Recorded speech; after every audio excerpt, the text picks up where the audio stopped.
Yeah, LTL true crime, we going deep in the dark. Yeah, peeling back the layers, expose the hidden mark. From the streets to the alleys where the secrets lie, getting into minds of the wicked, no alibi. LTL true crime, unraveling the web of evil. No stone left unturned, we dive into the pond. Yeah, we digging up the dirt, bringing justice to the crime. LTL true crime, unveiling dark realities every time. Yeah, LTL true crime, we going deep in the dark. Peeling back the layers, expose the hidden mark. From the streets to the alleys where the secrets lie, getting into minds of the wicked, no alibi.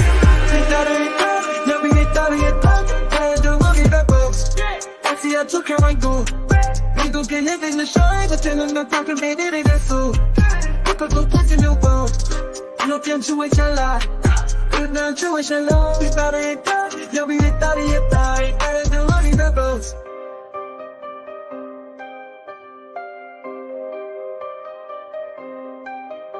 Hey, I break down true crime. I'm done with dark realities every time. This year.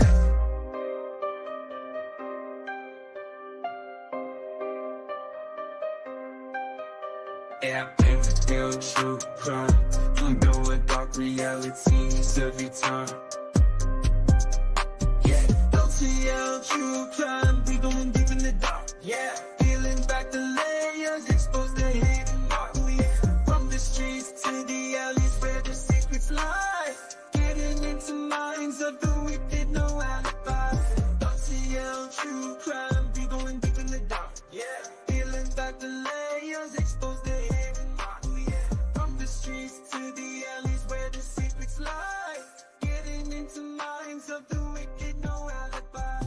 LTL true crime, we going deep in the dark. Yeah, peeling back the layers, expose the hidden mark. From the streets to the alleys where the secrets lie, getting into minds of the wicked, no alibi. Hey, good morning. Good Sunday morning, everybody. Want to welcome back into LTL True Crime. We're live here on Sunday, February 18th, 2024. Do a little bit of a wake-up show and get back to a case that pretty much launched my diving into true crime. Was the Idaho 4 case and the case against Bryan Kohberger. And I've kind of pulled away from it for a little while because there really hasn't been much to talk about in the case. But recently there have been some new hearings and some new information that has come out. And this is a series that I've been following on Megyn Kelly's podcast. And she just released part 6 the other day.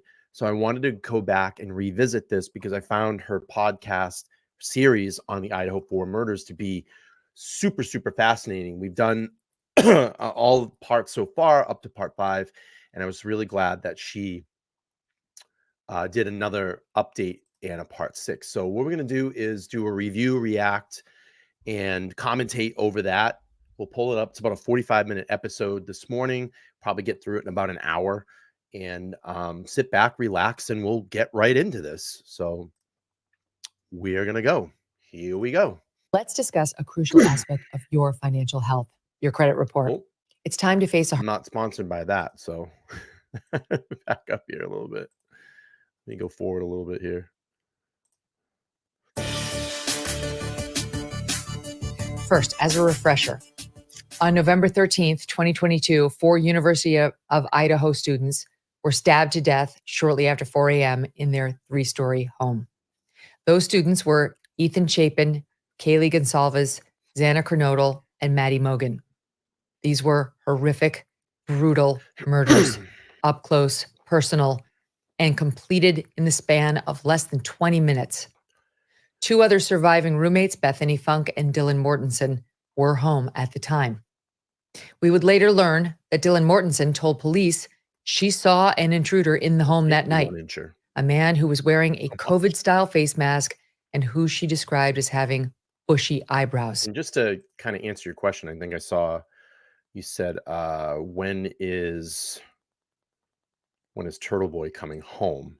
scheduled to be Friday the 23rd is his hearing, scheduled to be his release date, Friday the 23rd. And then he possibly may have another hearing on the 26th, from my understanding. So let's get back into this. Thank you for asking. Approximately 6 weeks after the murders and arrest, the suspect, 28-year-old Bryan Kohberger, a graduate student at nearby Washington State University, getting his PhD in criminology. He was taken into custody back at his family home in Pennsylvania in the Poconos and charged with all 4 murders. In our earlier episodes, we went through the arrest, Kohberger's past, his disturbing online writings, the prosecution and defense cases, and much more. Before we get to your questions, we begin with where the trial stands as of now in February 2024. We do not expect this trial to happen anytime soon, and it might not even happen in Idaho, where the crimes took place. On January 31st, Kohberger's lawyers filed a change of venue request, arguing the, quote, extensive inflammatory pretrial publicity, end quote, could damage their client's chances of a fair trial. The request says that a, quote, fair and impartial jury cannot be found in Latah County due to the area not having a large enough population center to avoid bias in the community. At a motions hearing the week before, Latah County prosecutor Bill Thompson pushed back on the notion that the venue must be changed. He said the case was everywhere, meaning a change of venue wouldn't have any effect. He argued that they owed it to the people in that county to at least attempt to seat a jury here first, as he put it. At that hearing, we got a clue about when the trial might take place.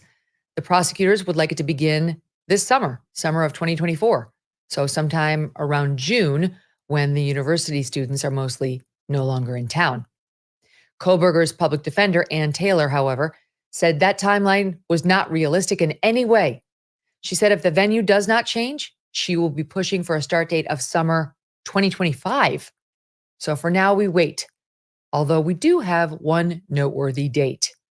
On June 25th, 2024, famed journalist and author Howard Bloom's new book on Kohberger and this quadruple murder will be released by HarperCollins. It's called When the Night Comes Falling, a requiem for the Idaho student murders. Now, how many of you in the chat have followed this case or have heard of the Idaho 4 case? Let me know there in the chat. Bloom's reporting on this story for Air Mail News has been fantastic. His writing, captivating. We used it as part of our 5-part series back in December. And from what I know about the book, he has much more new reporting coming out. And Bloom is not a, it's the word I'm looking for.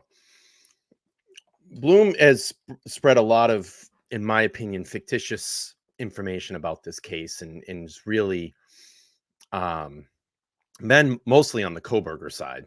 So, and it just has said things that just in his writings, in my opinion, are just not true. So he's not very well loved in the Idaho 4 follower community. And when the book hits, we will have Bloom on to talk about it all. But now we want to get to your questions. One of the most asked questions that we received was about the biggest development in the case, which happened after we aired the series. On December 28th, almost exactly 1 year to the day that police arrested Kohberger, University of Idaho officials demolished the house at 1122 King Road where the murders took place. Dumb. I've talked about this. You know, you've now taken the place where all of this happened. You've taken it away from the community. You've taken it away from the jurors to be able to do a walkthrough. Once that's gone, it's gone. You can't reconstruct that. Yes, they've taken photos. They've taken the laser scans inside the house to recreate that digitally. But when you take away an environment, you cannot go back in there and hear and feel the acoustics of that environment. You can never replicate that. So it's now gone. Crazy. The demolition began early in the morning and was completed within 2 hours. Police were on hand to monitor the process. University President Scott Green said, quote, "It's time for the house's removal and to allow the collective healing of our community to continue." But before the trial, what if the jury wants to see the house themselves? Good He point, also Megyn. noted Just said that. that both the prosecution and the defense were given access to the house, which they did take the university up on, and that neither side requested that the home be retained. Last month, in episode 695 on The Megyn Kelly Show, I talked to Nancy Grace about this decision. I can't believe they did this. Mm-hmm. I can't believe Stand with that it. the interest of the beautification of the campus outweighed Yeah. the interest of justice. Now, Unbelievable. I think that's a major mistake because very often it's alleged police wrongdoing, whether it's some sort of misconduct or the gathering of evidence. I think it's really important that the jury be able to see what happened and then combine it as an overlay with whatever was on the body cams. So they know that there was no police wrongdoing, no planting of evidence, so to speak. I would like them to see the room where that knife sheath was found bearing Bryan Kohberger's DNA in the snap. Two of the victims' families were vehemently opposed to the demolition and did object. The loved ones of Kaylee Gonsalves and Xana Kernodle speaking out before the house was torn down. Quote, there may be additional discovery by either party that prompts one side or the other to go back to the scene of the crime. That was from the Gonsalves family in a statement. Quote, jurors are notoriously unpredictable, and they tend to make decisions on a variety of facts and circumstances. It would be foolish of us to try and foresee what they will want or need to make a just verdict in this case, end quote. One family was supportive of the demolition, Ethan Chapins. He was a triplet, and both of his siblings still attend the University of Idaho. Can you imagine them having to go buy the house? You know, and that's the thing that I think is, interesting about this case. And I'm not just calling this out, and not picking on you, Aaron, but like I think that when a lot of people, because we've been so invested here in Karen Read's case and all of the things that we know that have built around that, all the falsehoods that built around that, factually, Karen Read is an innocent woman, but I tend to look at every case differently. And I'm super pro police. I'm just super pro not bad police. We need to get rid of bad policing in our communities. And, I look at this situation and I look at the evidence that has already been put out there. And believe me, we've probably only heard 5 to 10%, maybe 15, 20% of the evidence in this case. There's a lot of things that are behind seal. So we haven't heard a lot of particular information or evidence, extra evidence in this case. Now, keep in mind, there is 51 terabytes of information that is still out there. That is a lot. And I've gone through and just even look up what 1 terabyte of information can hold. So I think, and I've been very stood on the side that Kohberger has done this. I mean, the evidence to me leads in the direction that he has committed these murders. For me, it's very hard to explain your DNA on a knife sheath under one of the dead victims and is left there. You obviously had that sheath in your hand or possession within a certain period of time. So it's, to me, and then the other totality of all the evidence in this case just leads up that Kohberger is the one that has done this. So I don't really go into cases thinking immediately like every case is police planting evidence against someone doing wrongdoing, not following the law, and I've done a lot. And after looking at this, it led me into the direction that Kohberger is, in my opinion, obviously he's innocent until proven guilty, but in my opinion, he committed this. He committed these crimes. So I don't go into every case thinking that. Every case is not that. I think Karen's case is a very specific set of circumstances in a situation, and you could probably never replicate what has surrounded this entire case. I don't think that ever could be done again, or would it ever be done again, because it's so unique. It's so unique, and it's so obvious. It's so obvious, and it's so out there. All right, let's continue. His parents said getting rid of this house was for the good of the university and for the community of Moscow. Many of you wrote in to ask also about the DNA evidence. Remember, as far as we know, the police found just a single tiny sample of touch DNA, which is not the best form of DNA. They found it on the knife sheath found next to one of the victims and were able to match that touch DNA to Kohberger using something called investigative genetic genealogy, or IgG.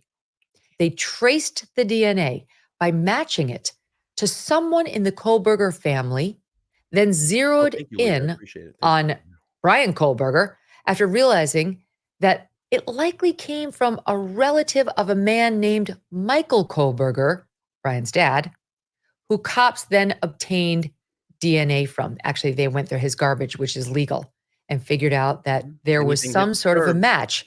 They Anything actually, hit at the that point, curb. could How tell do you that think they got Michael's Rex son Sherman? was a match That pizza to the inside touch trash. DNA. Bang. Got him. One viewer, Bill, asked us over email, how did Bryan leave no DNA at the crime scene? Not one of his hairs, It's not not any something of that his we don't know yet, saliva though. or blood? It's a good question. It was just one dot of touch DNA on the knife sheath snap. That's it? In a crime this gruesome and bloody? We're wondering the same thing. Scott, another viewer, added, given the reports that Kaylee Gonsalves appeared to have fought. That's the thing. We don't know. There's so much stuff under seal that we don't know about. We don't know about. So I think there's this amount of evidence in this case that we just haven't even heard yet. Back during the attack. He writes, quote, there must be some DNA under fingernails. Where is it? If she didn't scratch him, did she pull his hair? There should be hair strands. If she didn't pull his hair, did she punch him? There should be a DNA transfer onto the knuckles of her hand. I just don't see any way, he says, that someone could actively resist in such a way that there would not be any DNA of the perpetrator. Others asked about the apparent lack of DNA in Kohberger's car, Bryan Kohberger's car, while some emailed wondering about reports that DNA from other males had been found at or around the scene of the crime. We're going to take these questions one by one. First, we should clarify that the police at this point are no longer relying on just the genetic genealogy match from Kohberger's father. As soon as Bryan Kohberger was arrested, his cheek was swabbed, and that DNA sample was tested against the touch DNA on the knife sheath, according to the police affidavit. The police adding it is no longer a question that it was Bryan Kohberger's touch DNA on that knife sheath. As for Bill's questions about the DNA at the crime scene, that is a mystery. As far as what's been reported, there was no other DNA of Bryan Kohberger's found at the scene or on any of the bodies. I know, it's hard to believe. Maybe there is, and they just haven't told us. The prosecutors might have more. I think this guy meticulously planned this for a very long time, a situation that was a fantasy inside his mind. And he wanted to get into those criminology classes to learn from this. And I think that, he was someone that we know that has had past drug problems. We know that has had past behavior problems. He tried to become a police officer or get into the law enforcement field and was been rejected by many friends and, women in society. And I think this is something like, okay, you want to reject me?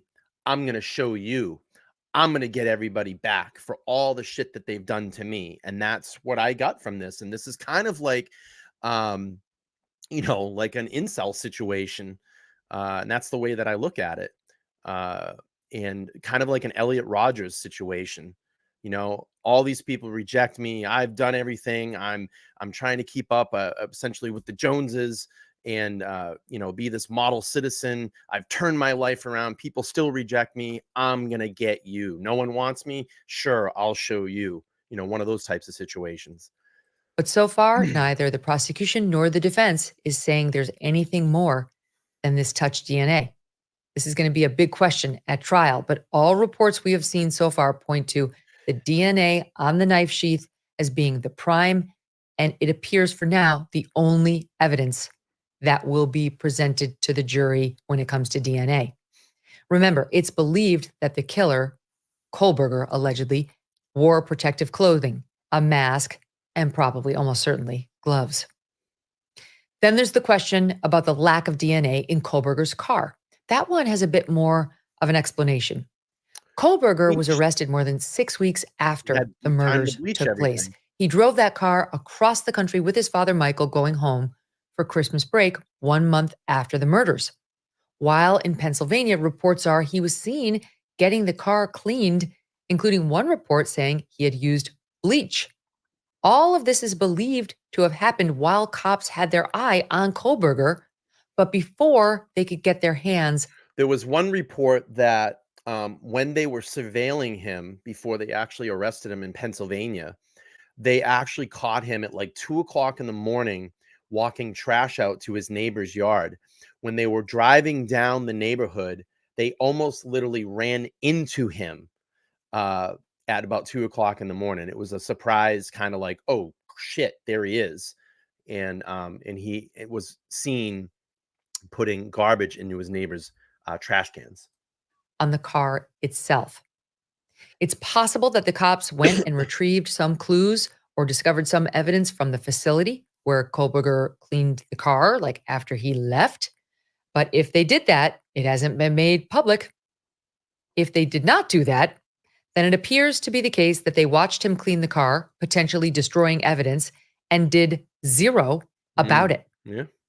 The car is in police custody now, and they may have found DNA evidence that We has don't know. not been publicly Everything is disclosed. under They're seal. definitely ripping that car apart. Right. We doubt it, however, because the defense is saying publicly that the police found no DNA in the car.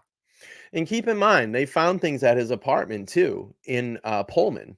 They found brown stains on his that appeared to be blood on his bed, a bed sheet. I believe there was a dog hair that was found. I'm going to tell you right now, there was a dog owned by one of the girls, Kaylee, her dog Murphy. And if that dog hair matches that hair at Kohberger's house, game over. Goodbye. Game over. See you later. The question about the other male DNA found at and around the house is an intriguing one. All right, this is one of the other questions, as I mentioned. In a June 23 filing, one of Kohberger's defense attorneys, J. Weston Logsden, wrote about the existence of other male DNA found at the scene. Now, keep in mind, this is a defense lawyer. Here's how he described things. Quote, by December 17th, 2022, lab analysts were aware of 2 additional males' DNA within the house where the deceased were located, and another unknown male DNA on a glove found outside the residence on November 20th, 2022. To this date, the defense is unaware of what sort of testing, if any, was conducted on these samples, other than the STR DNA profiles. Further, these 3 separate and distinct male DNA profiles were not identified through CODIS, leading to the conclusion that the profiles do not belong to Mr. Kohberger, end quote. CODIS is the Combined DNA Index System, which is a national DNA database maintained by the FBI. If you're a criminal and they've tested you, you're probably in there. The defense is claiming the other male DNA samples were not ever identified and therefore do not belong to their clients. So who are these other males? You can bet the defense is going to make something of this at trial. Why didn't you investigate? Could that have been a suspect? We don't know who these other males are. Other than to say the police, the FBI, the prosecutors, they obviously believe they're not related and that they have the right man under arrest. And you got to think, that was a college house. It was a party house. It was the house. There was many people coming and going from that house. But the bottom line for me in this whole thing is this. How did a knife sheath with Bryan Kohberger's DNA under a victim, and then all of that evidence that was leading up, all the circumstantial evidence that was leading up to that event and that night, we have video of his possible car in and around the neighborhood at that time, doing passes around the house. We know that that was mentioned in the PCA. We know that he was in and around that area of that home 12 times before the murders happened. A lot of close connections. We know that they've pulled Google, they've pulled emails, they've pulled all his cell data. and all the victims' cell data. So what are we going to see in that? Again, did he try to communicate? There's rumors that he did try to communicate with these victims via Instagram. So there's a lot of circumstantial evidence too that just leads me to believe. And then, then we get to the hearing when he stands up and gives his plea. He decides to not speak. He lets the judge enter his plea. And he turns around and says, he has no alibi when he was supposed to give his alibi, but his alibi was he was up late and just driving around. Well, to me, that sounds a lot like what the killer was doing that night, was driving around. And for me, if I'm factually innocent of these crimes, I would probably say like, hey, I was with a friend and I have evidence to support that I was there, or here's a receipt from a gas station that I was at 3:00 in the morning getting gas while I was driving around. It's just very strange. There's no alibi. It's just he likes to take late night drives at night, just driving around. So I don't know. It's just some things to think about in the pro Kohberger camp, I guess. Can you explain all of that? The sole killer in this gruesome crime. Okay, back to that same filing and defense attorney Logsden. Quote, there is no connection between Mr. Kohberger and the victims.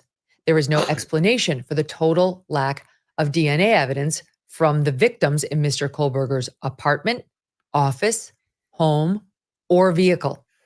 In essence, through the lack of disclosure and their motion to protect the genetic genealogy investigation, the state, this is again the defense lawyer claiming this, is hiding its entire case, end quote.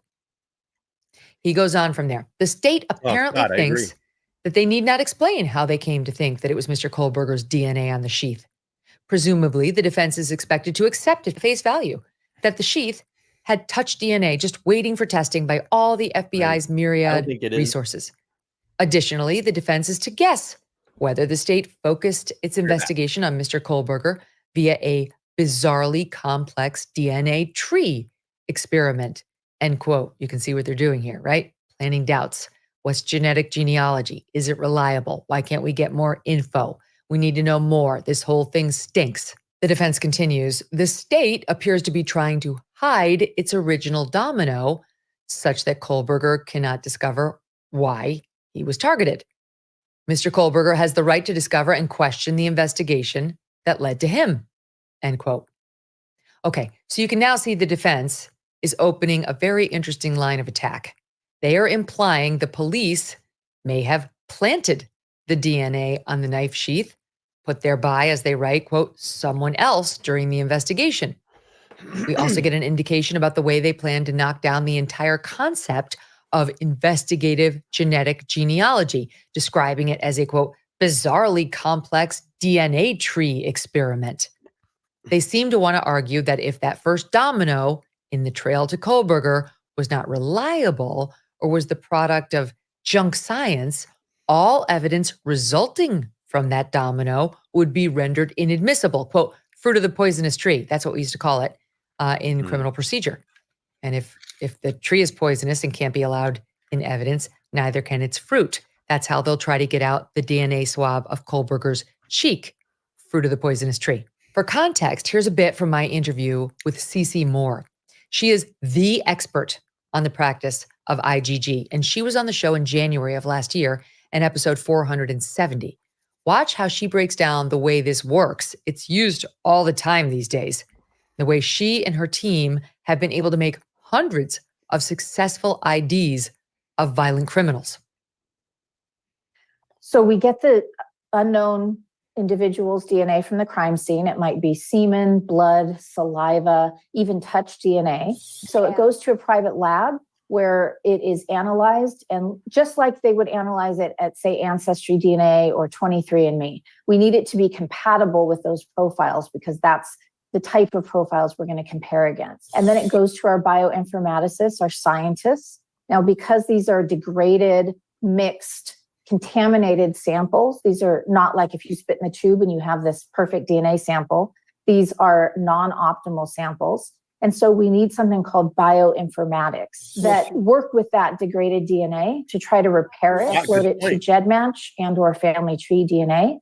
But his father was back in Pennsylvania. They have confirmed that. But I find it very strange that his father flew out to Washington to drive back with him back to Pennsylvania on his break. I mean, what was the conversation in that trip across, the United States to get back to Pennsylvania? What was that? What were those conversations like? Does his father know?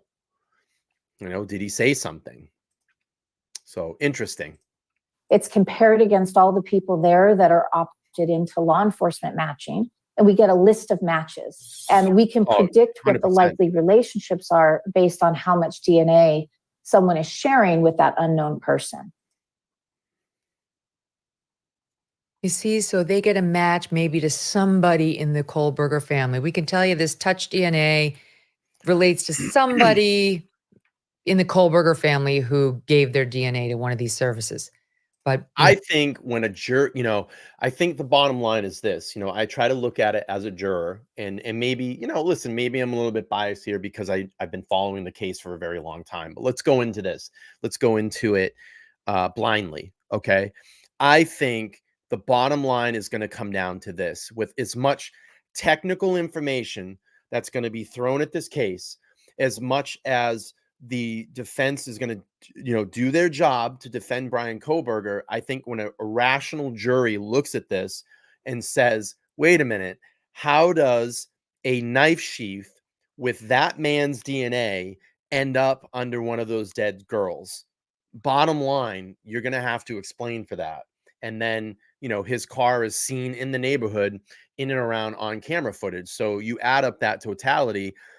For me, that if I was sitting on this jury, for me, that would be the most sticking point for me. You have to explain for that. You have to explain for that. And then the eyewitness statement that pretty much describes Kohberger. So for me, that's really the big sticking point on this, is you have to explain that. To me, I'd be like, all right, you need to explain to me how that knife sheath got under a dead victim with 4 dead victims in that house. How does that happen? How did that get there? He had to have been touching it. His DNA is on that knife snap. He had to have had possession of that knife sheath at one point. So, and that's just my opinion. It's my opinion. Some people may agree. Some people may not agree. Bryan Kohberger's not in there. Maybe not even Michael Kohberger. We don't know who it is. And then somebody like CeCe Moore starts pulling wedding announcements and funeral announcements and family histories and anything she can get her hands on to try to zero in on which Kohberger. What does the family tree look like? Yeah. And how can I follow the tree down to the most likely person who's got a connection to Idaho? It's a very complex and fascinating means of crime detection. She's been doing it for. That's Kimmy. If that's Kimmy, the Kimmy that came on the show, her and I had a fantastic episode together, and we kind of figured out through some findings and some information that Kaylee Gonsalves' family has released during the interview. They talked about they still have Kaylee's phone. They took a Bluetooth speaker, and I went, wait a minute. Whoa, no. And they haven't given that back. And I went, why would they take a Bluetooth speaker? Well, we dug into it and found out. Let's just say this: on the night of the crime, let's just say he did go into airplane mode or he turned his phone off. But we know that he was down in that area 12 times before that. So was he stalking this house? Was he looking for these victims, looking for entryways and exit ways of this house? I believe that he was. And what we came to find out, and here's a perfect example right here. Oh, I've been covering this for a long time. LKJ. I have a whole playlist, probably about 300 videos on it. But thanks for coming in. Here's a perfect example. And we know that his device touched the Wi-Fi there. So we talked about this. If you have your Wi-Fi on, your Wi-Fi is sending out a small radio signal to connect with devices around it. It's constantly kind of pinging those devices. Hey, let's connect, let's hang out, let's have a relationship here, okay? And if you look at Bluetooth, it does the same thing. This is what it's searching for in my neighborhood because my phone is in range of all these devices. It wants to hang out with these devices. So let's just say, and this is kind of strange, on a video, we went back and looked on one of the previous calls. I believe it was the August call to the King Road house. There was some police footage that body cam footage that had been released, and they went up for a noise complaint. And you get a very good view of the home, and you see Kayla Gonsalves in that video. But as they go up to the doorway, and I can't definitely say that this is the speaker, if you look up to the slider, guess what's right there? There's a Bluetooth speaker. So what my, what I was thinking is, if he came up to that door and his Bluetooth was on and this moron forgot to turn his phone off and he pinged off the Wi-Fi and he tried to connect to that speaker, and we did find out when your phone pings on a Bluetooth, it kind of keeps a record of that. It understands, like, hey, there's things in and around this area that you've been around before. It wants to try to connect to it. It'll kind of keep that in a log. So what we came to determination is, if that's the Bluetooth speaker, and let's say he went up there when all these kids were out of the house that day to kind of scout out the neighborhood and walk around, and he didn't even have to get that close. I think what was Bluetooth is 33 feet. You just have to get 33 feet in or around that house for your device to try to connect to that. So I have a fantastic episode about it. You got to check it out. And I'll drop the link to that before this closes out if you're interested in seeing it. And I think it's Kimmy that's in the chat right now was the one that came on, and we went through all of that. And she actually worked for Verizon, I think 5 to 7 years, and had a lot of great information for us. And it's very possible what I figured out. It was kind of an aha moment. And, why would they keep this Bluetooth speaker if it didn't have any significance in in this case? And the family just recently got Kaylee's phone back, but I think they still have the Bluetooth speaker in their possession, which is really weird. Yeah, I think that is Kimmy. Hey, what's up, Kimmy? And you got to go back and watch that episode. We had a great episode. All right, let's play through here. For some time now, and she's been solving tons of cases. So they got close enough to realize we should check out the DNA of Michael Kohberger, the dad. They legally got his garbage and figured out from that, this guy, Michael Kohberger, is the father of our suspect. He's only got one son, hence Bryan. Now, they had other evidence that led to Bryan. It's not all based on this touch DNA, but it would be a huge win if the defense can get the touch DNA thrown out. Huge. So we will see eventually what the prosecution has exactly when it comes to DNA. Is it just the touch? Is it more? And ultimately, whether it is admissible. For whatever it's worth, our lawyers, our legal experts we've talked to on the show, believe it will be admitted, notwithstanding these objections to IGG. But one of the many things we just don't know yet. When we come back, a look at some of your questions related to the 6 students at the center of the case and how some early language by the cops may have opened up a rabbit hole for the internet that made the speculation about this case run wild. We'll be right back. All right, it's going to speed up here. It's probably going to be a commercial. $5. Let's go back right here. On our YouTube channel, wanted to know more about the roommates who survived. I'm with you. Me too. Bethany Funk and Dylan Mortensen. These are the 2 women who were not attacked and survived the evening. He writes, quote, "There is something not right with the roommates calling friends before 911 when they discovered the scene." Yeah, I agree. Something's strange about that. Others asked about the possibility of texts between the 2 surviving roommates during the murders, or at least before the 911 call that was placed at noon the next day. I mean, that day, but later, several hours after the 4 a.m. murders. Here's what we know. The affidavit makes very clear that Dylan Mortensen encountered someone during, we believe, right after the murders. As a reminder, here's what we learned and the initials DM refer. So I dropped some links there in the chat to those Bluetooth videos that I was talking about. I'd love for you all, if you're interested in this case, I think there are some great videos for you all to go over and review.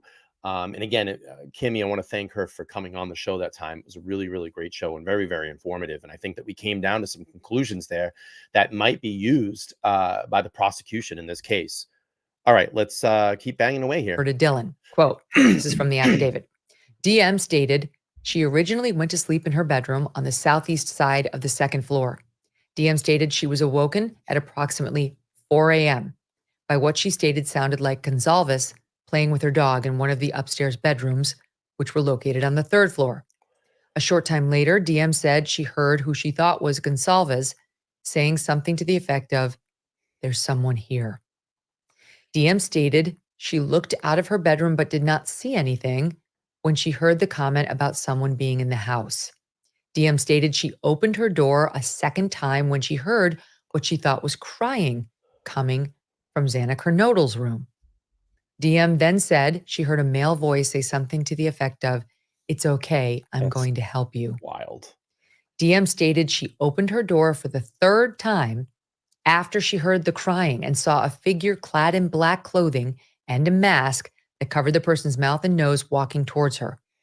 DM described the figure as 5'10" or taller, male, not very muscular, but athletically built with bushy eyebrows. The male walked past DM as she stood in a, quote, frozen shock phase. The male walked toward the back sliding glass door. DM locked herself in her room after seeing the male, end quote. There's more, of course, in the affidavit, but why the roommates waited until nearly noon. Yeah, and I've had a live about that too, and I called it the encounter. And I can find that for you all. I think these are great episodes that you should all, if you're following this case, go back and review the links that I've dropped in the chat. We called it the encounter. And one of my old panel members were on and we went through it. And I'm going to find the live here and I'll drop it in the chat. It's another chat another live I encourage you all to go check out. Let me find it.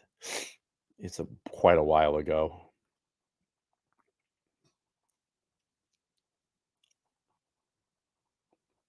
Let me see.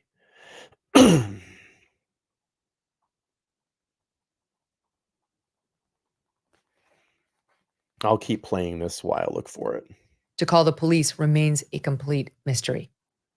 And it's also true, as has been reported, that it was a friend who called the cops, a friend who was at the house because they had been called by the surviving roommates before the roommates called the police themselves. All right, so Dylan was allegedly in a frozen shock phase until the next day. And then what happened? Did she come out and see the bodies? Did she just call a friend immediately? And then the friend came over and saw the bodies and called 911. Why don't we know this chronology? Why wouldn't the... Well, from 9 months ago, this live here, that's kind of the Xana theory that we came up with. So I dropped that link in the chat. Police make this clear. There's something strange about the whole story and what's been disclosed. We don't know what the truth is behind all of this, but we do expect both of those roommates to be called to the stand at trial. That will be absolutely critical and probably one of the most watched moments of this entire thing.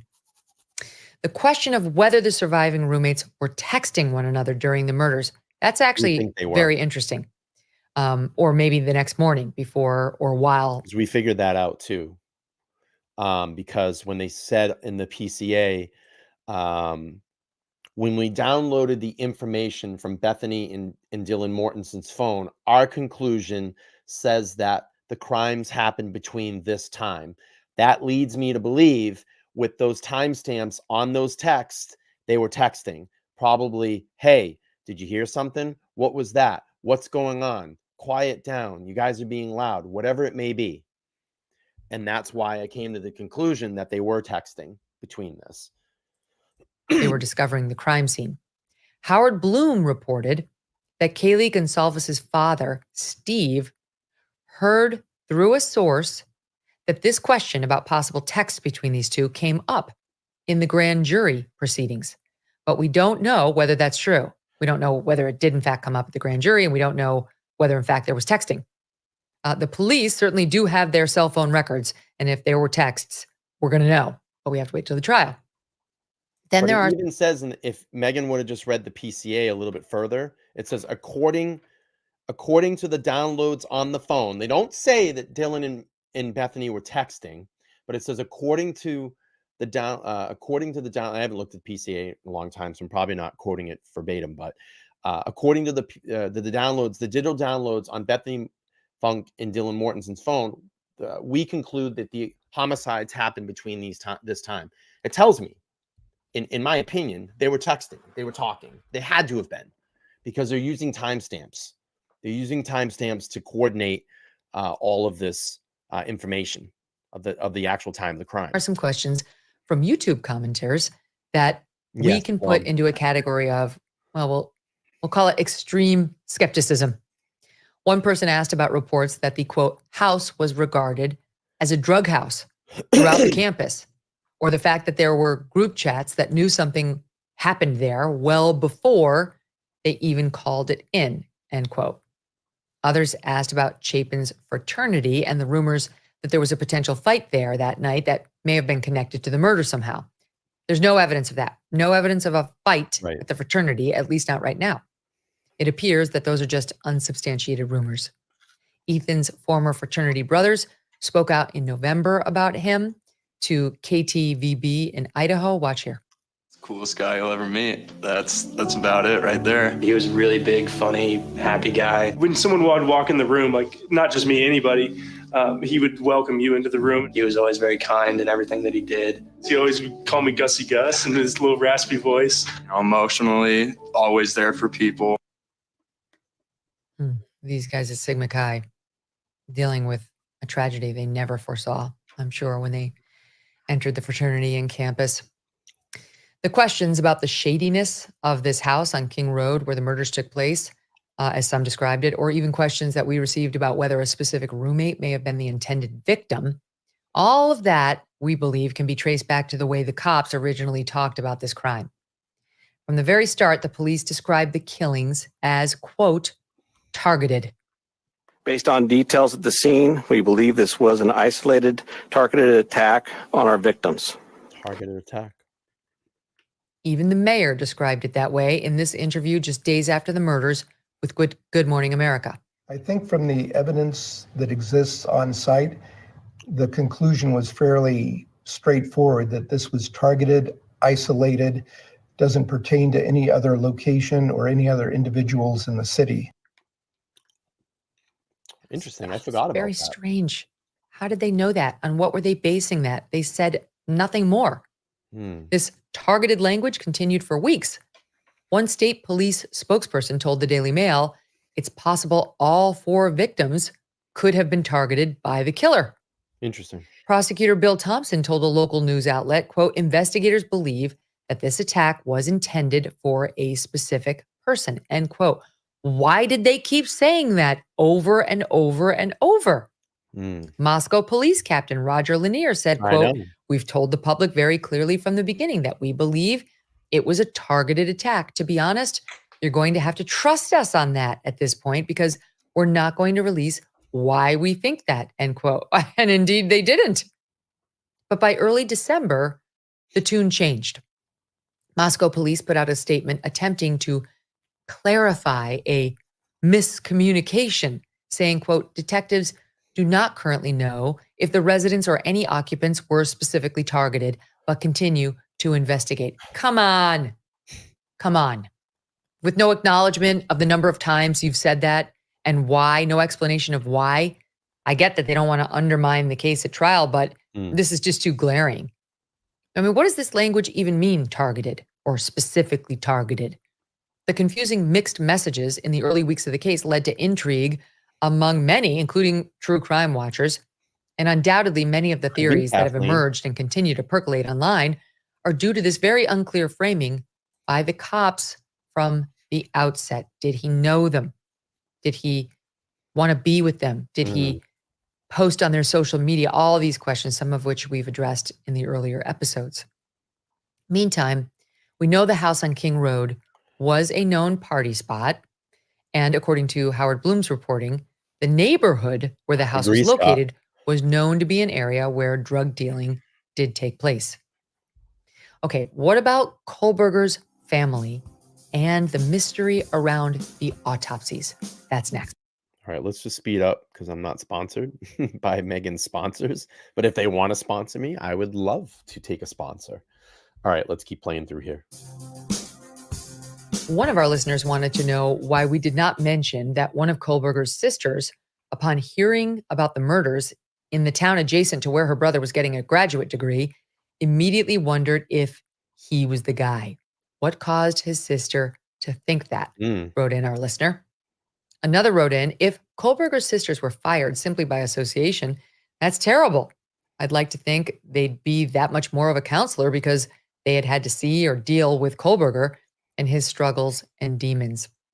Look, to that latter point, it does feel like guilt by association, but I don't know. The one sister's a therapist, and I can see how it might be tough for someone, let's say the victim of domestic violence, to keep going for therapy from a woman whose face and name just reminds you of one of the most violent, gruesome crimes in recent memory. The whole thing is fraught. It's not fair, but it's fraught. News Nation did report that both sisters were fired from their jobs shortly after Kohberger's arrest. Watch. I have now learned that Kohberger's two sisters have both lost their jobs since the murders and were let go because of their relationship with their brother, Bryan Kohberger. Kohberger's older sister was a school counselor, and we know his younger sister, at one point at least, was working as an actress. Both of Kohberger's parents are retired, and I'm told the family is in very, very bad shape financially right now, especially because the sisters are now unemployed. On the first point about Kohberger's sister suspecting her brother, that first question that was raised, it was in fact reported by NBC's Dateline. That was the only outlet that had this info. They had a source who told them Kohberger's sisters did wonder whether it was their brother.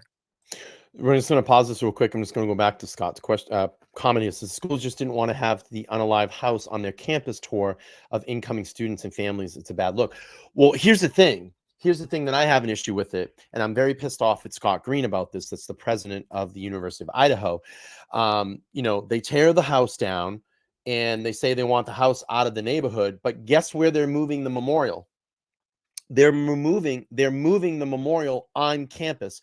That property was donated to the University of Idaho. Why not do your healing garden on the site of that property? Why not have it there? Why are you moving that spot where the crimes happened to the university? Oh, I know why. Because Scott Green of the University of Idaho, because you know that this is going to become, and as sad as it is to say, a big tourist attraction, because people are going to want to come. They're going to want to see that area. They're going to want to come and leave their respects, because this is a national, almost world news story. And you know that when this trial hits, and I will say probably this and Karen Reed's case will be one of the most biggest trials of all time. But specifically to this case, which I think is going to be bigger than the O.J. Simpson case when this goes to trial, people are going to want to come to that area.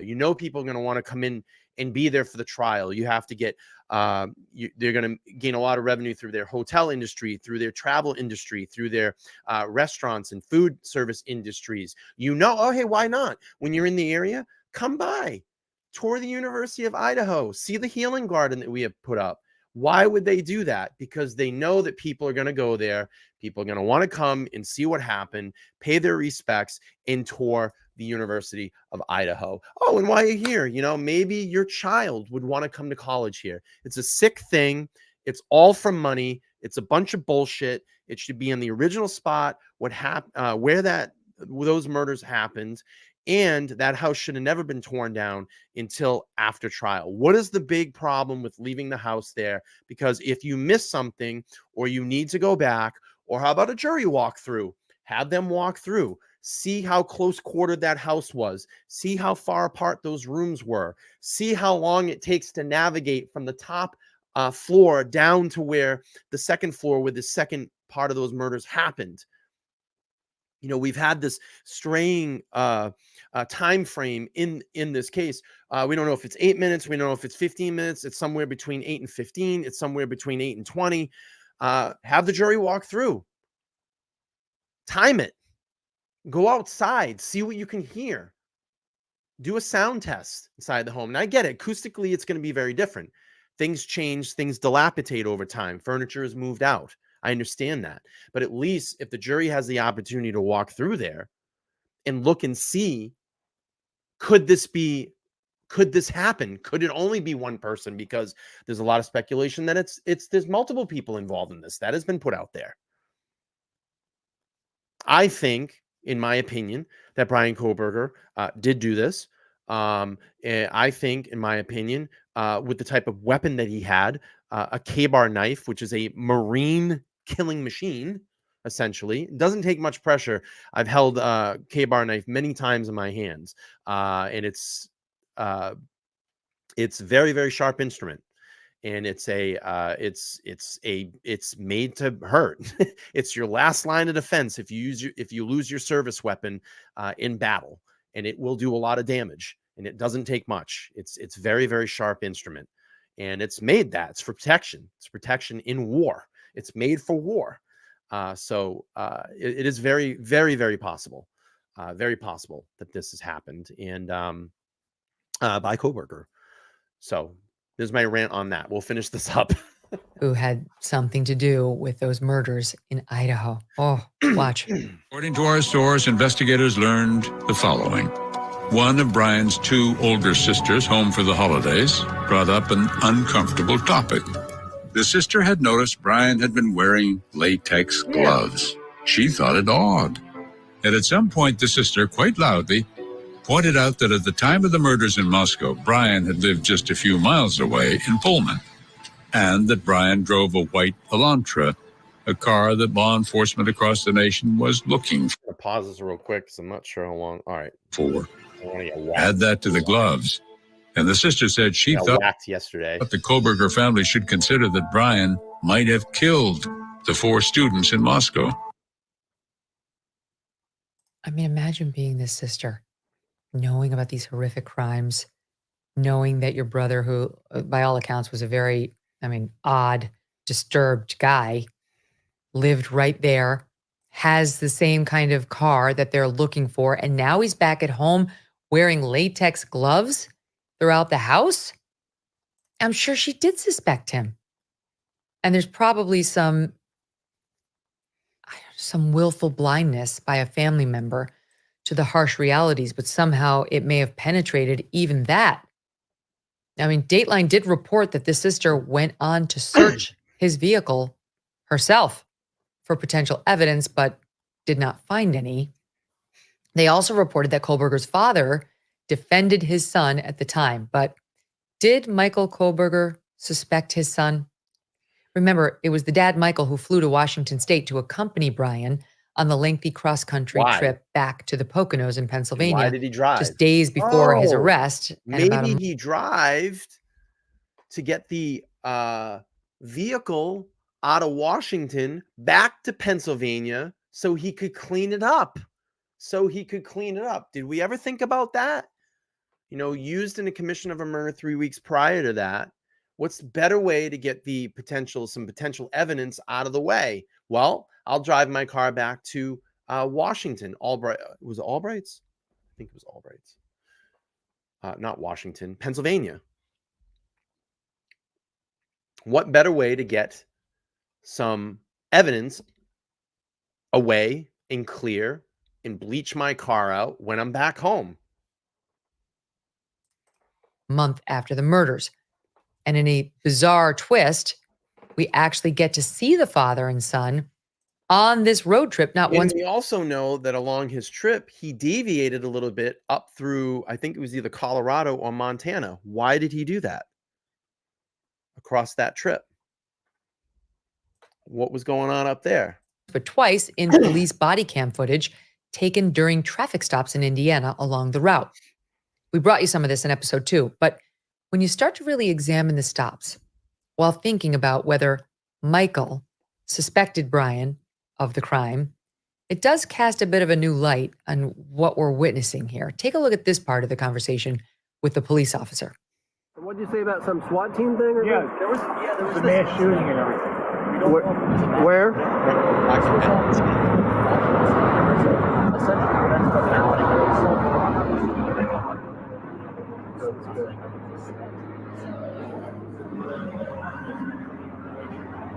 Interesting.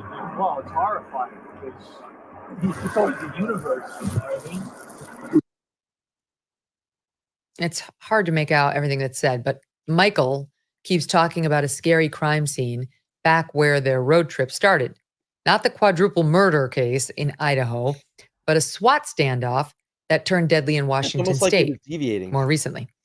On December 15th, just slightly more than a month after the Idaho murders, a man was killed on the WSU campus during a standoff with cops.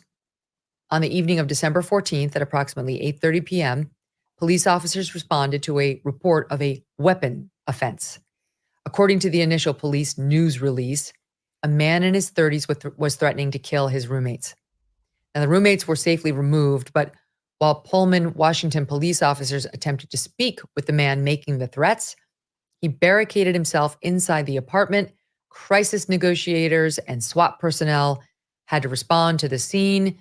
According to the police, quote, after unsuccessful negotiations, escalating behavior, and continued danger to the public and officers, the male was shot, end quote. This happened at 4:22 a.m. I can tell you and I can confirm right now, and a lot of people have speculated that Bryan Kohberger was the one that committed the Idaho 4 murders or has been implicated in the Idaho 4 murders. I can tell you right now, I have the full case file. I started to release it on my channel. I have the full case file here. Not once, hear me out, not once in the, gosh, I think it's 75-page file, has he ever been mentioned or implicated in the Idaho 4 murders. So his name is free and clear. People need to let Bryan Kohberger rest. That man died at the scene. Now, the man turned out to be 36-year-old Bryan Kohberger, a Purple Heart recipient who, according to his friend, was suffering from mental illness after a possible traumatic brain injury. Now, here's the thing. The case file, I went to read through it. I started to read through it online, and I was shocked at a lot of the language that Brent used on that day, language that I don't care to repeat. And I'm not here to, how can I say this? I don't condone the language that was used by Brent that day, nor do I want to support it or read through that file online. So if you're curious, I would say to do your own public records request. I don't want to relive it. I don't want to put the words that were used that day up on screen. You know, I just have to say that he is not involved in the Idaho 4 murders, and we'll leave it at that.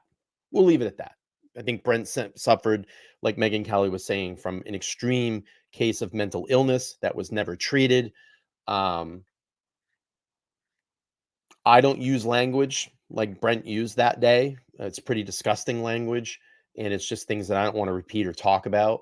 And I guess, like, we'll just kind of leave it at that. You know, we'll leave it at that. All right, we'll move on. From his time in Afghanistan. It's a sad and a strange story, but if you Google Bryan Kohberger and Bryan Kohberger, you could wind up down a rabbit hole for days on the internet. And while they lived near each other and have the same initials, there appears to be no connection between these two men. Yeah. Except that traffic stop, sort of, where Michael keeps bringing it up while sitting next to his son, Bryan. He seems uneasy. Maybe he's thinking of the criminology student he raised and the crimes in close proximity to where his son resided. That's very good. Maybe even Facts. hoping that the dead man may have been responsible for that quadruple murder. Certainly not his son. Finally, we got several questions from our audience about the coroner's comments in this case and the autopsies. Some strange statements from her, a lack of information or unclear information when it comes to the bodies. Yeah, Now, you're right, Mary. Kathy Mobbitt is the Latah County coroner, and she has been in this position for 16 years. Shortly after the murders, she spoke out to several news outlets. You don't often see that with the Right. coroners. Shouldn't But here have said she that. is with NBC News mouth. 4 days after the victims were found. It's pretty traumatic when there's 4 dead college students who have been stabbed to death in one location. And to local news outlet KREM. Well, there was a lot of blood. It's a very sad scene. I don't like, when do you just don't see the coroner speaking out every day in the wake of these murders. Usually they leave it to a police spokesperson. It's a little strange, but also watch how she talks about the murder weapon. You're rolling all 4 deaths, homicides? Yes. Okay. And can you give us a manner of death? Yeah. I believe that the press release was that they were from a sharp object. So stabbings. Yeah, I will know more after the autopsies tomorrow. She's citing a press release? I mean, okay, it might just be a person with very little media training, but then why would she be out there? Why did they put her out there? But her other actions drew some backlash from the family themselves. The lawyer for the Gonsalves family said that Mobbitt had made, quote, personal phone calls to some of the family and released a lot of information that investigators did not know about, end quote. Steve Gonsalves, Kaylee's father, told Fox News that Mobbitt was releasing an inappropriate amount of information to the families, like the specific injuries to the students done through personal phone calls to the families, he said. Again, I haven't heard of that, where the coroner is interacting directly with the families about the specific injuries as opposed to the police or the detective running herd on the investigation. Of course, this information has largely stayed out of the press. We have heard some details, like Kaylee's parents telling CBS in September what Mobbitt said about how Kaylee and Maddie were. And now, we just recently, and I'm sure Megan's going to talk about this after, we just recently found out some more information that Kaylee was actually up, sitting up when she was found, up against the wall in that bed.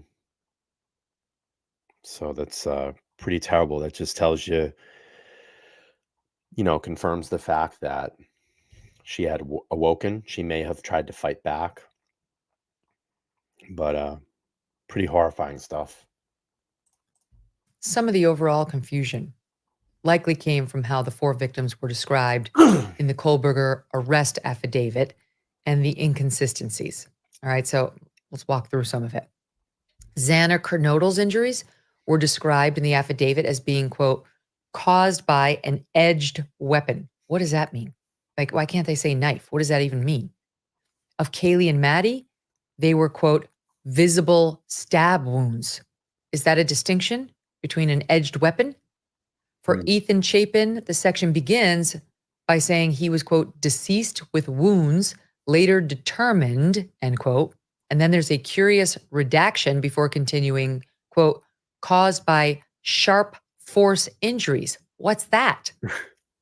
Even stranger, in that affidavit, Ethan's section references a date for the autopsy report as December 15th, 2022. And that's more than a month after the murders, and also nearly a month after the initial autopsies were reported to have taken place. What? This confusing inclusion led some to question whether there had been a second, later autopsy. We simply don't know. We don't believe there was, but we don't know. We also don't know the number of stab wounds on each victim, and typically they would release that. This is relevant to the timeline and, of course, the ferocity of the crime, which the prosecutors will want to introduce. Remember, prosecutors will try to prove that Kohberger committed these 4 murders in a short window. of less than 20 minutes on 2 different floors of the house. The defense is going to want to argue it's impossible. And so even the defense may want to point out the number of stab wounds if it was high, to try to say, how could he possibly have done this? There had to be multiple people. Who were they? Where are the connections? All of that. Now, these details are sure to come out at trial, but as we told you at the beginning, that trial is not yet on the horizon. Until it is, we expect to get more. There will be more leaks and so on, but between now and then, we'll stay on it. We'll bring you the latest on this shocking and just tragic case. And you keep sending your excellent questions and comments to me. We have amazing amateur crime sleuths in our audience. You guys had such interesting and good, provocative, advancing the investigation type thoughts. And we learned a lot from you after we reviewed your comments to our earlier episodes. The email is Megyn, MEGYN, at megynkelly.com. You can also post on our social media channels or go to the Apple reviews. We review and read all of them. And it actually helps the show if you post a review there. And while you're there, do us a favor and hit follow and download on the show. Listen, thanks for watching and for listening and for all of your thoughtful commentary. That's it. That's Megyn Kelly. Great series. I urge you to go back and watch all the other 5, and they're here on my channel. If you go over to my Moscow, Idaho murders playlist, you can find all of them in there. If you're curious to watch them, we go over them. We have my commentary, and it's a fascinating podcast series, and it gives some really great information. And I like Megyn's take and perspective on this case. So yeah, that's going to probably wrap up this podcast, this episode for today. I appreciate everybody being here. If you haven't already, please smash the like button. I would appreciate it. I will be back tonight, as of I know, at 8 p.m. Eastern Standard Time with special guest Bryan Kohberger, and we will be talking about Nicholas Rossi this evening, the man that is said that he is Arthur Knight.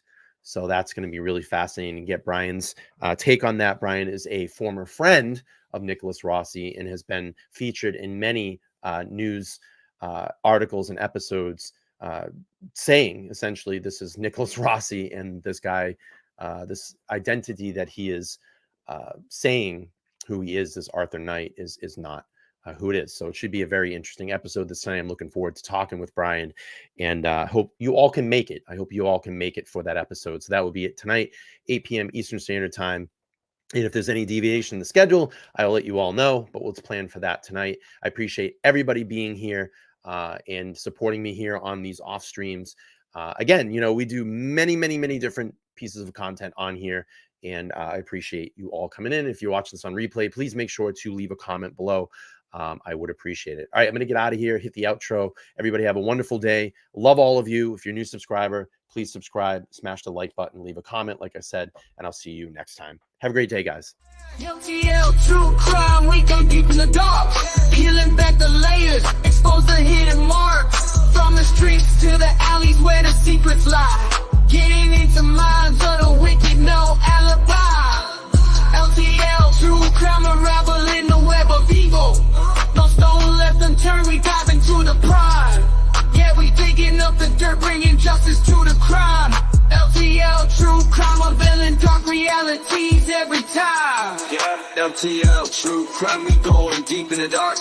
Peeling back the layers, expose the hidden march. From the streets to the alleys where the secrets lie. Getting in the minds of the wicked, no alibi. LTL, true crime, unraveling the web of evil. No soul left unturned, we dive into the prime. Yeah, we digging up the dirt, bringing justice to the crime. LTL, true crime, unveiling dark realities every time. LTL, true crime, we go deep in the dark.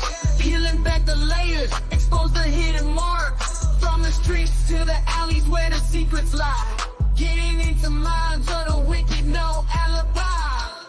LTL, true crime, unraveling the web of evil. No stone left unturned, we dive into the prime. Yeah, we digging up the dirt, bringing justice to the crime.